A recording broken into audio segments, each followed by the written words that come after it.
Today's scripture reading is from the book of Exodus, chapter 20, verse 13. You shall not murder.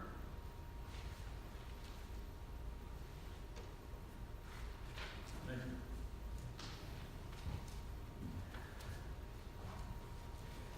you. To the point. The only verse that's shorter that I could possibly get anyone to read is Jesus wept. But I think they're both kind of connected. Gospel lesson is from Matthew chapter 5, verses 21 and 22.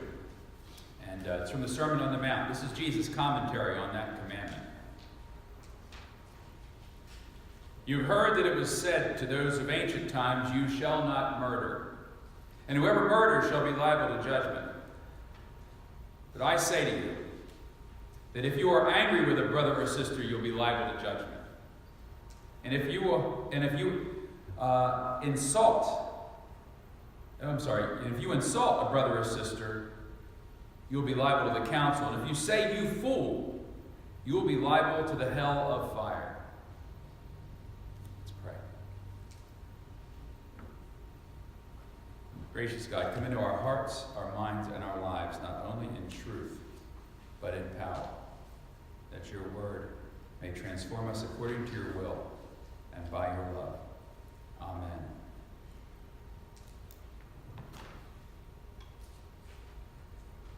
So, we come to the sixth of the 10 words that Moses brought down from Mount Sinai.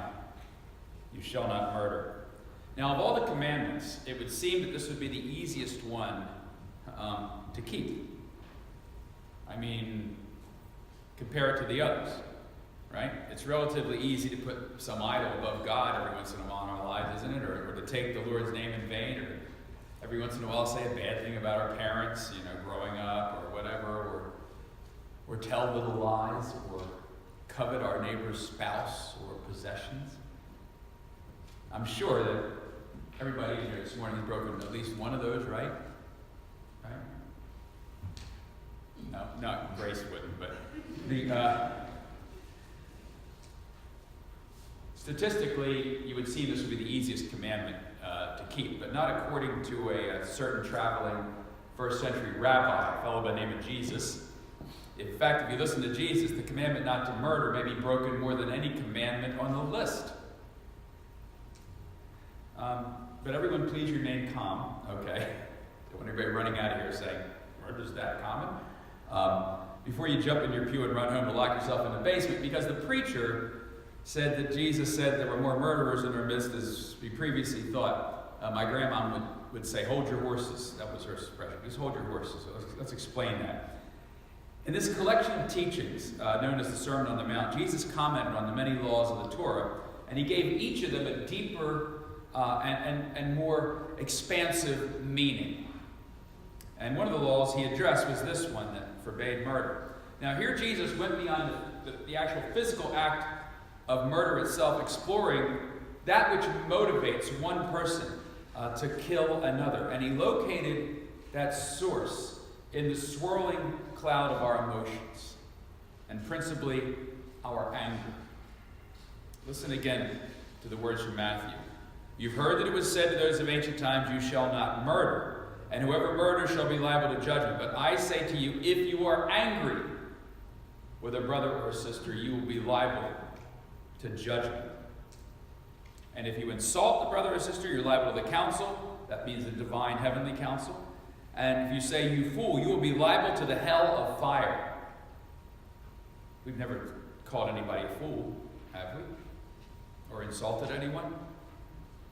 Jesus states that if we go even so far as to get mad at someone or hurl insulting words or put a person down verbally, we'll save the cab fare, gang. You've broken the sixth commandment, and will be judged accordingly. Saint Jesus is telling us it ain't enough to simply make it through life without killing someone. That's relatively easy to accomplish, I would hope. What he's saying is that the physical act of murder is merely the symptom of something deeper, something more sinister that drives us toward violence. According to Jesus, it is the source of murder that must be rooted out. Anger itself must be eradicated from our psyche. Jesus shifts our attention from the outward act to the inward state. And when you think about it, this kind of makes sense. I mean, really, right? How many shiny, happy people go out and commit murder? Right? It doesn't happen. You ever hear someone, even in the movies, say, I'm so happy and content with my life. I think I'll go murder someone. It doesn't happen. And why is that? Because as Jesus recognized, the desire to kill someone arises out of an emotional turmoil, and a happy, content person is not a person in turmoil. Think about the very first murder that occurred in Scripture. We all know that one, right? This is from Genesis 4. In the course of time, Cain brought to the Lord an offering of the fruit of the ground, and Abel, for his part, brought of the firstlings of his flock, their fat portions. And the Lord had regard for Abel and his offering, but for Cain and his offering he had no regard. Listen to this part. So Cain was very angry, and his countenance fell. The Lord said to Cain, why are you angry? And we know the rest of the story. Cain's anger incited him to rise up and murder his brother Abel. So it would seem Jesus was correct in turning the focus of the sixth commandment from the exterior act to the interior emotion. According to a recent article on the Slate website, Jesus, it turns out, was 2,000 years ahead of his time. And we find this over and over and over again. In light of last week's shooting in Parkland, Florida, the debate was once again ignited as to how we can best prevent such senseless wasting of human life. And one argument that continually grabs headlines involves the role that mental illness is said to play in such acts. And it's mainly supported by those who choose to take the focus away from the incredible amount of rapid-fire weapons that are used in almost all these attacks. The argument is that if only we keep assault weapons out of the hands of individuals suffering from mental illness, then all these mass shootings would end. But Dr. Laura Hayes, who's a highly respected psychologist in Bethesda, Maryland, suggests that the real answer lies closer to Jesus' teaching. In an article entitled How to Stop Violence, mentally ill people aren't killers. Angry people are. Dr. Hayes wrote about the relatively weak connection between mental illness and mass shootings, and the much stronger connection between the inability to manage anger and violence. She begins the article with a story from her early career working in a mental health facility. Listen to this story. One sweet, diminutive, elderly patient sometimes wandered the halls. She had been committed to the hospital after she stabbed someone in the supermarket. She was schizophrenic and heard frightening voices in her head, and when she became psychotic enough, she would be hospitalized, stabilized on medication, and then released back into the community. At her commitment hearing, she testified that she had become extremely upset in the grocery store before repeatedly stabbing the man in front of her in the checkout line. The hearing officer asked if she'd been hearing voices at the time. Yes, she replied. She had. What were the voices telling you? He asked. She explained the voices were telling her not to hurt the man, but he had gotten in the express checkout lane with more than 10 items. And that made her so mad she couldn't help herself. We've all been there. True story. Dr. Hayes writes that in addition to being a valuable cautionary tale about grocery etiquette, the story illustrates an important truth about violence and mental health. Violence is not a product of mental illness. Violence is a product of anger. When we cannot modulate anger, it will control our behavior. That sounds an awful lot like Jesus' teaching, doesn't it? She goes on to write, in the wake of a string of horrific mass shootings by people who in many cases had emotional problems, it has become fashionable to blame mental illness for violent crimes. This fundamentally misrepresents where the danger lies. Violence is not a product of mental illness, nor is violence generally the action of ordinary, stable individuals who suddenly break and commit crimes of passion. Violent crimes are committed by violent people, those who do not have the skills to manage their anger. Most homicides are committed by people with a history of violence. Murderers are rarely ordinary law-abiding citizens, and they are also rarely mentally ill. Violence is a product of compromised anger management skills. Violent crimes committed by people with severe mental illness get a lot of attention, but such attacks are relatively rare. In fact, violence by those with mental illness is so small that even if you could somehow cure it all, 95% of violent crime would still exist. With no clear explanation of the causes of violent crime from the mental health field, and with significant encouragement from the gun lobby, she writes, the public has begun to seize on the wrong explanation for tragic, violent events. They ignore the fact that what the perpetrators have in common with in every single one of these cases is a loss of control of their anger. Again, saints, echoing almost verbatim the teaching of Jesus. How about that? She continues, the angrier you feel, the less clearly you can think. We all know that, right? We all know that. Even if we never murdered anyone, we know that our anger can make us do and say things that we ordinarily wouldn't. The angrier you feel, the less clear you think, and therefore the less able you are to negotiate, to take a new perspective, or effectively handle a provocation. And she concludes by saying this, uncontrolled anger has become our number one mental health issue, though we have the understanding and the skills to treat the anger epidemic in this country. As a culture, we've been unwilling to accept the violence problem as one that belongs to each and every one of us. We have sought scapegoats in minority cultures, racial groups, and now the mentally ill. When we are ready to accept that the demon is within all of us, we can begin to treat the cycle of anger and suffering. You know, I have a lot of kids who I taught at Pennington who are out there for the Learning Center and things. Some of them have had emotional difficulties. And I've been following them. They're friends of mine on Facebook. And they feel very singled out when people connect such tragedies at Parkland, Florida, with those who suffer from mental illness. Because they are the kindest, gentlest people you'll know. But it's so easy just to blame everything on mental illness and make them the scapegoats, where the statistics show that 1 out of 20 of these incidents are related to mental illness, and the others are almost all related to anger and violence. You know, we live in a country which boasts of its Judeo-Christian tradition, and the Ten Commandments are one of the core documents of that tradition. One of these commandments we fight so hard to protect, of course, is thou shalt not murder, one of the most obvious, straightforward laws in the Bible.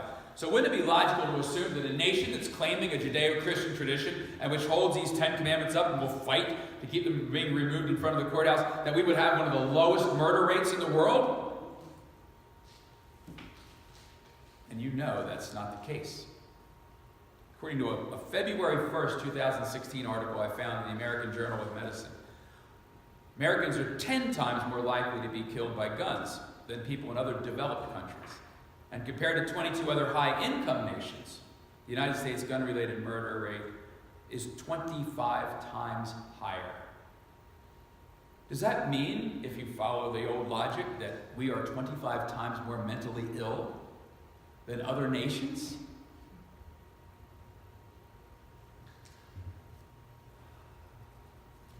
But murder statistics only include actions where one person physically takes the life of another. They don't include the lives that have been lost because of the reasons Jesus continues to give in the Sermon on the Mount. There are no statistics for uncontrollable inner rage. For instance, if the Ten Commandments were written today, if Moses came down from, High Point, New Jersey, with the commandments today, I think one of the ones that would have been written would be this: thou shalt not bully. Thou shalt not bully.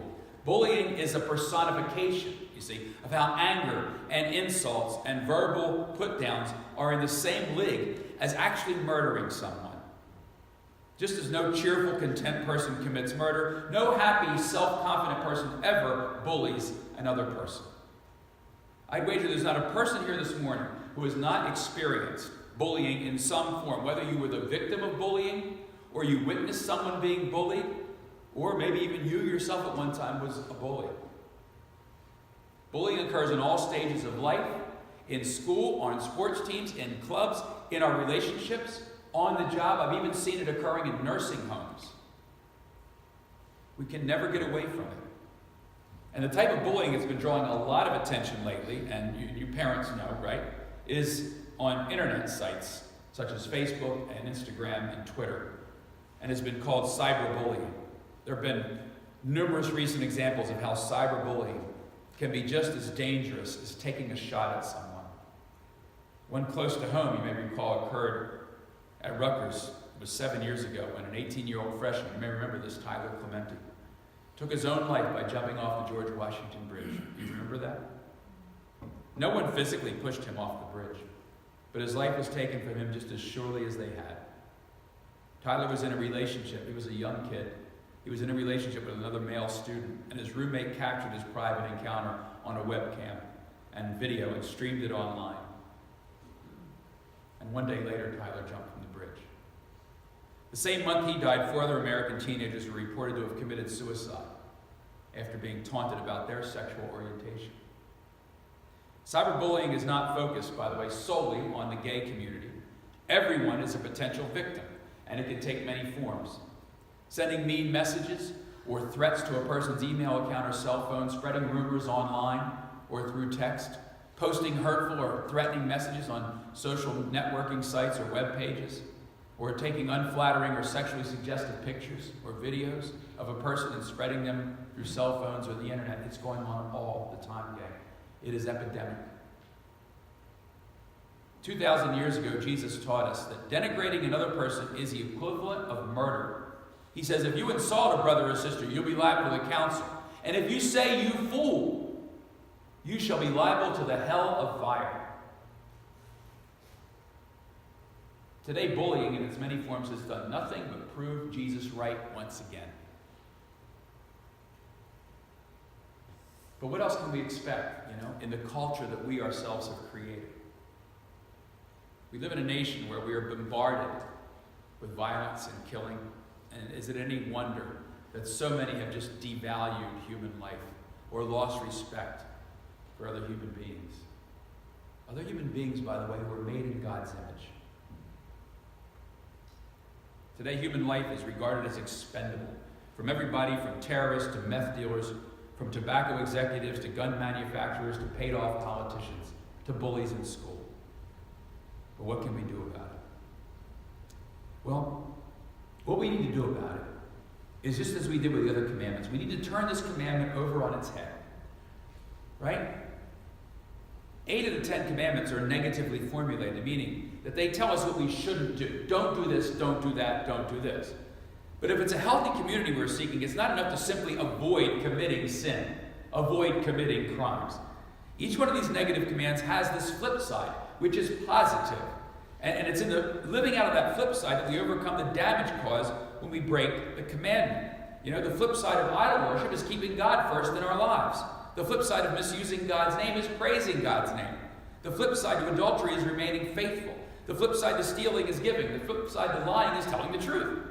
The flip side to coveting is being content with what we have. And the flip side to taking a life is giving a life. That is what this commandment calls on us to do. It calls on us to be life givers. And whenever we have the opportunity, we are to love in the same way that Jesus loved. We cast aside our fears, our prejudices, our timidity, our ideologies. We stop listening to the tired old voices of the old world, and we do this new thing. We do this new thing. Jesus gave us numerous examples of what it means to bring life into situations when all anyone else sees is death. How about when he raised the widow's son from the funeral bier in Nain, or when he raised Jairus' daughter, or Lazarus, for crying out loud, right? But let's be real here. All these are sort of supernatural, miraculous events. It's kind of hard for us to relate to raising someone physically from the dead. I've never done it. And I don't know if any of you have, but I would like to talk to you if you have. But what about an event that brought life, that didn't rely on miracles? How about the time that woman was caught in adultery? And the penalty for adultery was death by stoning.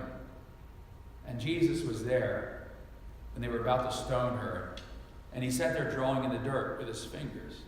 And they kept questioning him, trying to trap him into their verdict of death. And it would have been the easiest thing in the world for Jesus to say, oh yeah, well, she broke the law.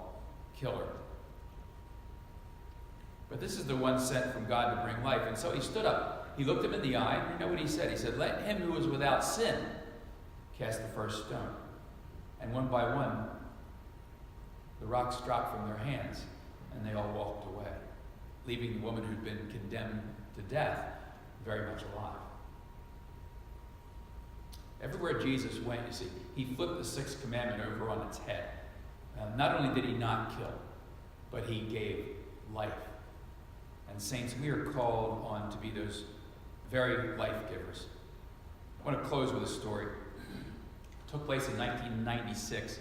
I found this. It occurred in Ann Arbor, Michigan.